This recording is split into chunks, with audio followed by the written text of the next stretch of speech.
오늘 은혜 받으실 말씀은 시편 94편입니다. 시편 94편 1절에서 13절까지 말씀이 되겠습니다. 시편 94편 1절에서 13절까지 말씀 다 같이 봉독하겠습니다. 야훼여, 복수하시는 하나님이여, 복수하시는 하나님이여, 빛을 비추소서. 세계를 심판하시는 주여 일어나사 교만한 자들에게 마땅한 벌을 주소서. 야훼여, 악인이 언제까지 개가를 부르리까? 그들이 마구 짓거리며 오만하게 떠들며 죄악을 행하는 자들이 다 자만하나이다. 야훼여, 그들이 주의 백성을 짓밟으며 주의 소유를 곤고하게 하며 과부와 나그네를 죽이며 고아들을 살해하며 말하기를 야훼가 보지 못하며 야곱의 하나님이 알아차리지 못하리다 하나이다. 백성 중의 어리석은 자들아, 너희는 생각하라. 무지한 자들아, 너희가 언제나 지혜로울까? 귀를 지으신 이가 듣지 아니하시랴? 눈을 만드신 이가 보지 아니하시랴? 무백성을 징벌하시는 이 곧 지식으로 사람을 교훈하시는 이가 징벌하지 아니하시랴? 야훼께서는 사람의 생각이 허무함을 아시느니라. 야훼여, 주로부터 징벌을 받으며 주의 법으로 교훈하심을 받는 자가 복이 있나니 이런 사람들에게는 환난의 날을 피하게 하사 악인을 위하여 구덩이를 팔 때까지 평안을 주시리이다. 아멘. 이 말씀으로 복수하시는 하나님이란 제목으로 은혜 말씀을 나누겠습니다. 하나님은 분노하시는 하나님, 질투하시는 하나님, 이런 표현이 구약 성경에 많이 나오죠. 물론 하나님 사랑의 하나님이에요. 하나님께서 사랑하시기 때문에 그 강렬한 사랑의 표현이 잘못된 것들에 대해서는 복수하시고 악한 것들에 대해서 징벌하시는 그 하나님의 정의로움이 있으신 겁니다. 복수하시는 하나님은 구약 성경에 나타난 모습입니다. 신명기 32장을 보면 모세의 노래가 나옵니다. 그 모세의 노래 속에 복수의 원칙을 담고 있습니다. 신명기 32장 35절에 나중에 한번 찾아보세요. 무슨 내용이 있는지. 32장 35절 신명기에 복수는 내 것이라 그럽니다. 이 말씀이 모든 성경 전체에 흘러가는 거죠. 따라서 복수는 하나님의 것이기 때문에 너희들이 내 것을 탐하지 말라는 겁니다. 그게 사도 바울이 그러잖아요. 복수하는 것은 내게 맡겨라. 내 영역이다. 너희들 것이 아니다. 낙함, 히브리 말로 낙함 그러거든요. 낙함은 하나님께 속한 것이다. 하나님이 관리하는 것이다. 하나님이 관리하시고 보복하는 것이다. 이렇게 되어 있습니다. 따라서 복수는 하나님 것이기 때문에 하나님께 맡겨야 됩니다. 우리가 나서서 하면 안 돼요. 시편 94편은 이런 하나님께 간절히 맡기는 기도하는 거예요. 애절하게 부르짖는 기도입니다. 본문 보실까요? 94편 1절입니다. 다 같이 읽겠습니다. 야훼여, 복수하시는 하나님이여, 복수하시는 하나님이여, 빛을 비추어 주소서. 그러나 복수는 하나님의 것이기 때문에 내가 앞장서서 복수하면 안 된다는 거지요. 우리 복수하고 싶잖아요. 그죠? 그런데 하나님은 내 거다. 손대지 말라는 거죠. 그런데 우리들은 이런 것들을 잊어버리면서 복수하고 싶은 마음이 많이 있습니다. 오늘 시편 내용은 불의한 악한 자들이 진리를 추구하고 말씀대로 사는 자들을 억울하게 고통을 당하게 만드는 그런 일들이 일어납니다. 거기에 대해서 이 억울함을 당하는 자가 주님 앞에 나와서 주여 복수하여 주시옵소서. 복수는 하나님 것이라고 그랬사오니 하나님께 맡깁니다. 그 부르짖음이에요. 이게 믿음이 있는 자들은 다 그렇게 기도하고 기도한 내용대로 삶을 살았습니다. 복수하시는 하나님 잊어버리면 안 돼요. 그리고 복수는 하나님의 것이라는 것 마음에 새겨야 됩니다. 사회적으로 힘이 없는 자 누구죠? 고아와 과부, 나그네. 이 세 부류를 이야기를 하잖아요. 이 고아 혼자서 못 살아요. 그 당시 고대 근동에서는 과부 혼자서 못 삽니다. 나그네도 마찬가지예요. 이런 모든 사람 약자를 표현하는 거지요. 여기에 대해서 하나님은 관심을 갖고 있습니다. 정치 지도자들도 하나님 믿는 백성, 하나님을 섬기는 정치 지도자들이라면은 이 하나님이 정말로 마음에 품고 있는 그 마음을 알아야 되지요. 그러니까 고아와 과부와 나그네 돌보는 것. 그래서 오늘날 나그네 누구죠? 그냥 그루민들이잖아요. 이민자들이죠. 특별히 미국은 이민국가인데 다 이민 온 사람들이 뭉쳐있는 연합된 나라잖아요. 그러니까 이 미국의 법이 이민국가답게 이민자들이 더불어 살아갈 수 있도록 만들어야 돼요.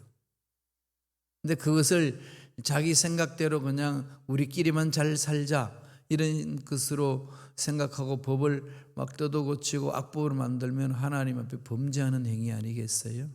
하나님은 그렇지 않고 이민자들이 모여서 국가를 만들었으니까 그 이민국가답게 이 세상의 빛과 소금의 역할을 감당하기를 원하고 계시는데 그러지 아니하고 우리끼리 잘 살아야 돼. 외국인들 들어오지 마. 끊어버리고. 하나님을 등지는 겁니다. 물론 하나님 찾는다고 그러지만은 그건 하나님 뭐라고 그러시겠어요? 주여 주여 하는 자마다 천국에 가는 거 아니다. 내 뜻대로 하는 거다. 그러지 않나요? 오늘 현대 그리스도인들이 마음판에 새겨야 되는데 특별히 정치 지도자들이 이걸 마음에 새겨야 돼. 기도해야 돼요. 지금 이민법 개혁을 위하여 지금 수정안이 이제 나왔잖아요. 통과돼야 돼요. 기도해야 됩니다. 부르짖어야 돼요. 이런 상황 속에서 하나님은 나그네를 돌보시고 약한 자들을 돌보시는 하나님입니다. 그래서 그들을 억압하면은 하나님은 복수하신다는 거죠. 그런데 그 하나님을 신뢰하고 맡겨야 된다는 거죠. 성경에 보면은 요셉이 형들의 모함으로 인해서 애국으로 팔려가잖아요. 국무총리가 됩니다. 형들 다시 만나죠. 형들이 압니다. 아, 우리가 팔아먹었던 요셉이구나. 아버지 야곱이 죽고 나서 벌벌 떨지요. 이제 아버지 있을 때는 자기들을 보호해 주겠지만 아버지가 없는 상황 속에서 옛날에 원한이 맺혀서 그것이 가슴 안에 품고 있으면 또다시 우리들에게 원한을 갚겠구나 두려워합니다. 그때 요셉이 뭐라고 그러지요? 이게 이스라엘의 선민들의 신앙이에요. 하나님을 섬기는 자들의 신앙의 고백입니다. 내가 어떻게 하나님을 대신하여 형들에게 원수 갚음을 하겠습니까? 아니라는 거죠. 이게 신앙이에요. 다윗도 그렇게 무장했잖아요. 엔딕의 동굴 속에서 숨어 있는데 사울이 혼자서 용변 보려고 기도로 들어왔어요.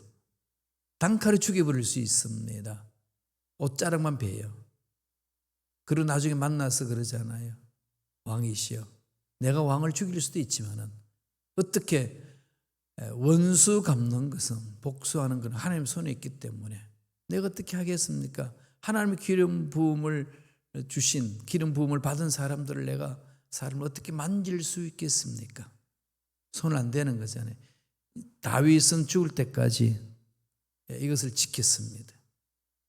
요셉도 마찬가지고 구약 성경 쭉 읽어보세요. 하나님께 쓰임받은 모든 일꾼들은 이 신앙을 버리지 않습니다. 하나님 말씀에 순종하는 거죠.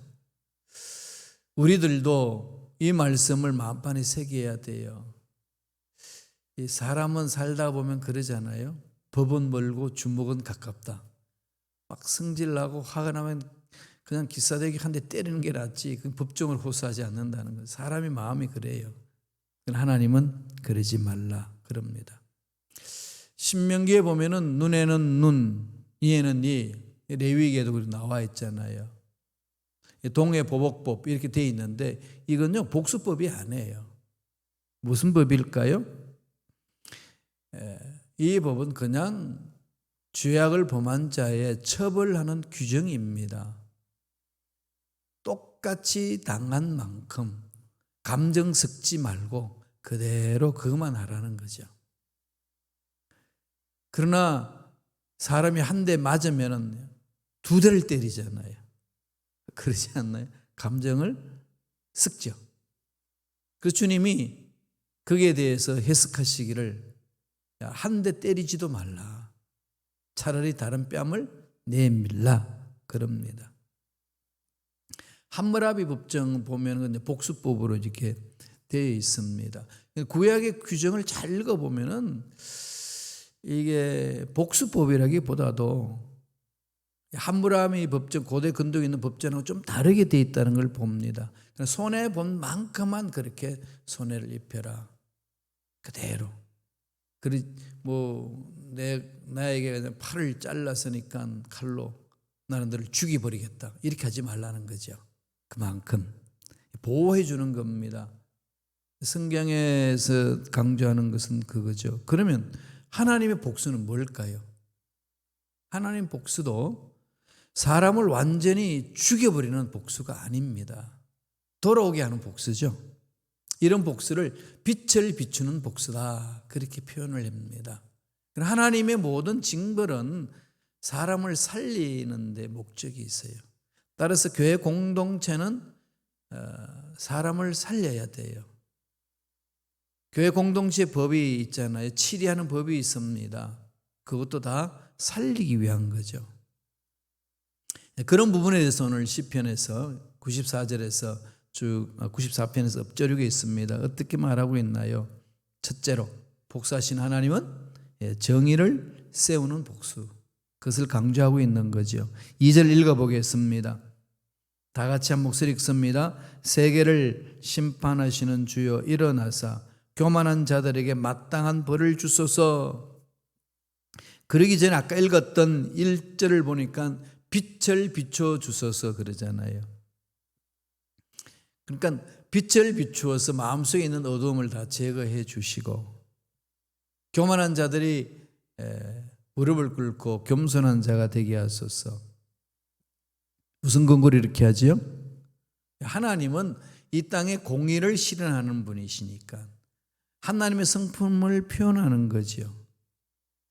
하나님은 분노하시는 하나님이고 하나님은 복수하시는 하나님입니다. 이것은 사람을 총칼로 죽이는 복수, 그런 분노를 하시는 게 아니라 살리기 위한 거죠. 죄를 끊어버리는 것. 물론 그것에서 대항해 오고 할 때에 그 벌은 또 어마어마한 심판이 있습니다. 그러나 하나님은 끝까지 참으시고 살려주시기 위한 규정으로 우리에게 말씀하고 있는 겁니다. 94편 8절을 보실까요? 다 같이 읽겠습니다. 백성 중에 어리석은 자들아 너희는 생각하라. 무지한 자들아 너희가 언제나 지혜로울까. 하나님을 등져서 하나님이 이 의가 항상 나타나는 건 아니다. 숨어서 안 들키면 잘 우리는 피해갈 수 있다. 이렇게 말하는 이 악한 자들, 불의한 자들아 언제까지 그럴 수 있겠냐 이거죠. 하나님은 다 알고 계시고 돌아오길 기다리고 있을 뿐이라는 거죠. 제가 늘 말씀드리는 것은 구약 성경에서 가장 오래 산 사람이 모두셀라 그렇게 얘기를 하잖아요. 그 중에서 969세까지 사셨는데 왜 그렇게 오래 살게 했을까요? 질문 던지면은 우리는 유추해서 해석하는 거죠. 모두셀라가 죽을 때 심판이 온다. 그런 심판을 계속 유보시키는 거죠. 유보하고 또 유보하고 유보해서 모두셀라가 죽는 그때 노아의 홍수가 왔습니다. 하나님은 사랑을 그렇게 표현하시는 거죠. 예수님이 재림 2000년 전에 다시 오시겠다고 약속하고 부활하시고 승천하시면서 약속하셨던 그 주님의 말씀 아직도 안 오고 계셔요. 뭘까요? 안 오실까요? 아니죠. 오시죠. 심히 가까웠잖아요. 우리는 자연 환경이나 역사를 보면서 지금 영적으로 느끼지 않으신가요? 느끼셔야 돼요. 그건 영적으로 깨어 있어야 됩니다. 이 세상에 일어나는 사건들 한번 보세요. 지진과 화산 폭발과 기후 변화와 이 바이러스가 창궐하는 거. 성경은 역병이다 그러잖아요. 그죠? 이런 것들이 창궐하는 이때에 주님이 오실 날이 심히 가까운 상황을 그것을 통해서 분별할 수 있어야 된다고 주님이 말씀하셨습니다. 대비해야 돼요. 그런데도 빨리 오셨으면 좋겠는데 우리 생각과는 다르게 그렇게 오지 않으시는 이유는 딱 한 가지죠. 약속을 저버리시는 분이 아니고 약속을 지키기 위하여 기다리시는 거죠. 더 구원받는 자가 늘어나도록 살려주시는 하나님. 기다리실 뿐이에요. 그러나 하나님은 하나님 나라는 공의와 정의입니다. 우리는 그쪽으로 가야 돼요. 불의가 아무리 난무해도 늘 공의로운 하나님, 그걸 마음판에 새겨야 됩니다. 하나님 나라는 먹고 마시는 게 있는 것이 아니라 성령 안에서 의, 하나님의 정의, 하나님의 공의가 임하는 거죠. 그게 하나님 나라예요.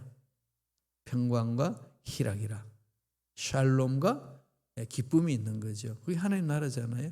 신앙생활 하면서 이 하나님의 정의와 공의가 일어나도록 그걸 사모하는 것, 내 마음속에 불의가 도망가고 사라지고 내 마음에 평강이 임하고 내 삶에 기쁨이 임하는 것.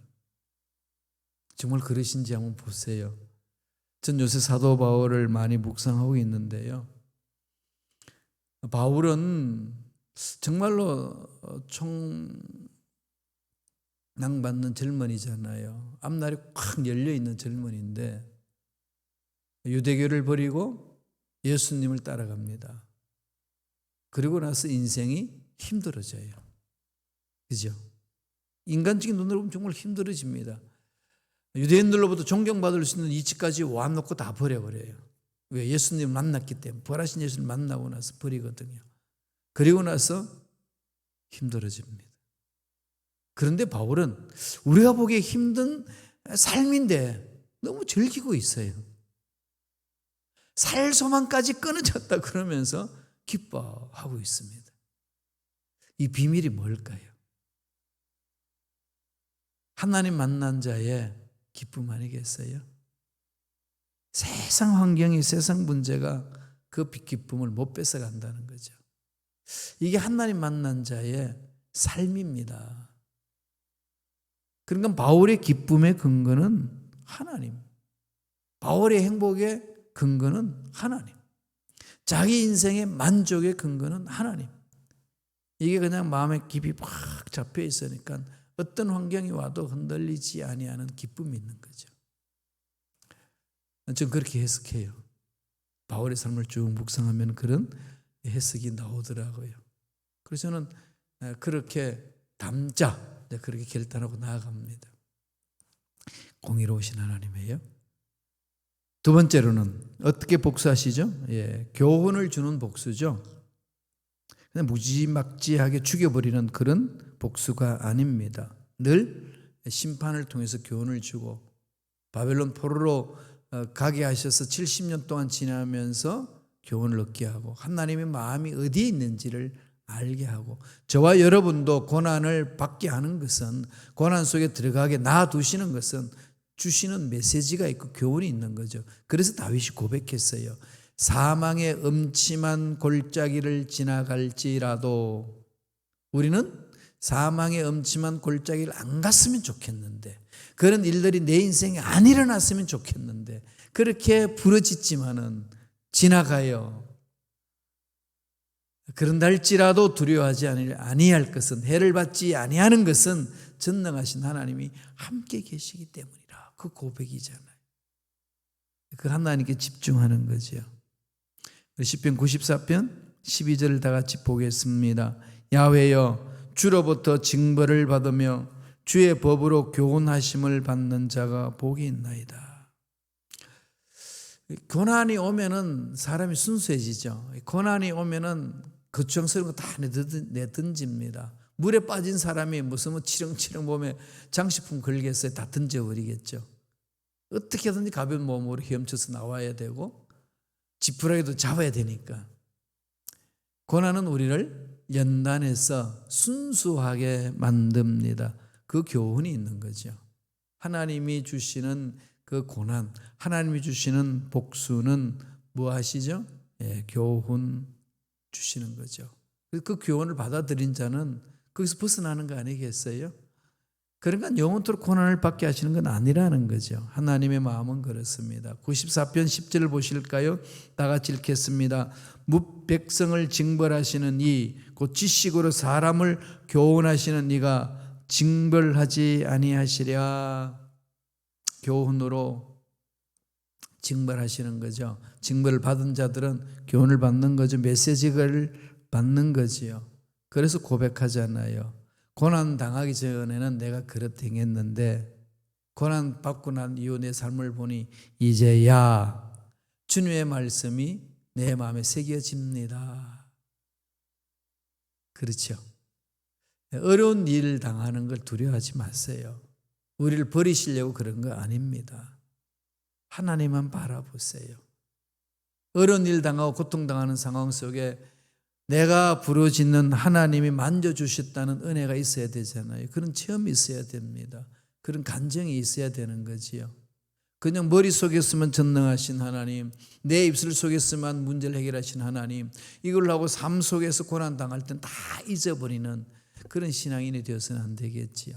삶 속에, 내 일상 속에 하나님이 만져주시고 하나님이 내 앞길을 열어주시고 하나님이 막힌 것 뚫어주시고 갈 길을 알지 못하는 나에게 길을 보여주시는 하나님 체험해야 되잖아요. 갈 길 잃어버렸을 때는 그 자리에 무릎을 꿇고 부르짖으세요. 교훈이 있습니다. 메시지가 있습니다. 결코 하나님은 외면하지 않으셔요. 마음에 새기시길 바랍니다. 마지막 세 번째로 하나님 주신 어떤 복수라고 성서는 이야기하나요? 위안을 준다는 거죠. 위로를 주셔요. 만져주시거든요. 시편 94편 18절 19절 다 같이 읽겠습니다. 야훼여 나의 발이 미끄러진다고 말할 때에 주의 인자하심이 나를 붙드셨사오니 내 속에 근심이 많을 때에 주의 위안이 내 영혼을 즐겁게 하시나이다. 미혹돼서 넘어지고 근심이 많을 때에 긍휼하게 주시고 위로해 주신다는 거죠. 위로는 우리 삶의 근본을 해결하시는, 우리 삶의 모든 것이 되시는 하나님이 만져주시의 위로가 있는 거지요. 사람은 물론 이제 밥을 못 먹는 굶주림 있는 사람의 밥을 통해서 위로받고, 돈이 없는 사람에게 하나님의 돈의 물질을 주셔서 위로받고, 건강이 없는 사람에게 건강을 주셔서 위로받고, 그렇게 하지만은요, 다 그것은 제한적이에요. 유한합니다. 없어질 것들이에요. 그것이 영원하게 우리를 위로해 주지 못합니다. 다 사라지잖아요. 스티브 잡스가 그 말 했잖아요. 죽어가면서 암에 걸려서 더 이상 현대의 의술이 고칠 수 없다라고 선언했을 때에 뭐라고 고백합니까? 나는 돈도 많이 벌었고 명예도 많이 얻었는데 내가 평생 모아놨던 돈, 내가 평생 수고로 가졌던 그 명예, 그것이 결코 죽어가는 내 영혼, 내 마음을 살려내지는 못합니다. 그렇죠. 다 두고 가는 거예요. 다 아는 얘기인데 자꾸 잊어먹습니다. 그래서 제가 반복해서 여러분에게 각성시키는 거예요. 저 자신도 그것을 좀 깊이 새기라고, 저한테도 동일하게 하는 말이고, 세상의 문제는 다 유한한 거예요. 세상의 즐거움도 다 유한한 겁니다. 영원하지 않아요. 우리는 영혼을 사모하는 자들이잖아요. 그래서 천국을 가슴에 품고 이 유한한 세상을 살아가는 겁니다. 그러면은 내가 가장 추구해야 될 본질은 뭐겠어요? 없어지지 않을 것들을 붙드는 거지요. 이게 참 말은 쉬운데 이 세상 살면서 참 쉽지는 않아요. 사람은 눈에 보이는 그대로, 손에 잡히는 것대로, 귀에 들리는 것대로 영향을 받기 때문에 그렇습니다. 그래서 훈련해야 돼요. 말씀에 있어서 내 삶을 관리하는 훈련을 해야 됩니다. 하루아침에 되지는 않아요. 그렇게 가야 돼요. 그래서 우리가 잘 모르고 또 엉뚱한 생각을 하고 또 엉뚱한 계획을 하고 할 때 하나님은 고난을 통해서 교훈하시고 그 속에서 위로받게 하시잖아요. 그래서 정신을 차리는 거죠. 그 은혜가 임하기를 바랍니다. 오늘 시편 94편 19절도 한번 보겠습니다. 다 같이 읽습니다. 내 속에 근심이 많을 때에 주의 위안이 내 영혼을 즐겁게 하시나이다. 22절 볼까요? 야훼는 나의 요새시요 나의 하나님은 내가 피할 반석이시라. 복수하신 하나님은 결국 뭐예요? 하나님의 형상을 입은 사람을 세우는 거죠. 여기 집중해야 됩니다. 궁극적으로 교회에 할 일은 뭘까요? 어둠을 몰아내고 죽어가는 영혼을 살려내는 거죠. 이게 교회 목적이잖아요. 그런데 자기 생각대로 자기 뜻대로 안 된다고 쌈박질하면은 그 교회 공동체 어떻게 되겠어요? 흔들려 버리죠. 마귀가 좋아하는 거예요. 절대로 마귀가 좋아하는 일을 하지 마시고 끊어버리시고 하나님 아버지 마음을 가슴에 품고 하나님을 기쁘시게 하는 그런 멋진 삶을 살아내시기를 축원합니다. 기도하겠습니다. 하나님 아버지 감사와 찬양을 드립니다. 하나님께서 오늘 우리에게 생명을 주셔서 복수하시는 하나님, 그 복수가 정의를 세우고 그 복수가 교훈을 주고 그 복수가 위로를 주심을 우리가 말씀을 통해서 깨달았음에 늘 하나님 아버지 마음을 가슴에 품고 복수해야 될 일이 있으면 하나님께 맡기며 나아가는 믿음의 일꾼들 될 수 있도록 역사하여 주시옵소서. 모든 악함의 세력들은 하나님의 권속들의 마음에서 떠나갈지어다, 사라질지어다, 병마도 떠나갈지어다, 치유함을 받을지어다. 은혜로 역사하여 주시고 하나님이 기뻐하시는 삶을 살아내는 우리가 되게 성령님 역사하여 주옵소서. 은혜에 감사하여 예물 드립니다. 예물 드린 손길 기억하여 주시고 소원 이루어 주시고 형통한 놀란 복이 넘쳐날 수 있도록 축복하여 주옵소서. 감사와 찬양을 드렸고 예수님 이름으로 축복하며 기도드리옵나이다. 아멘.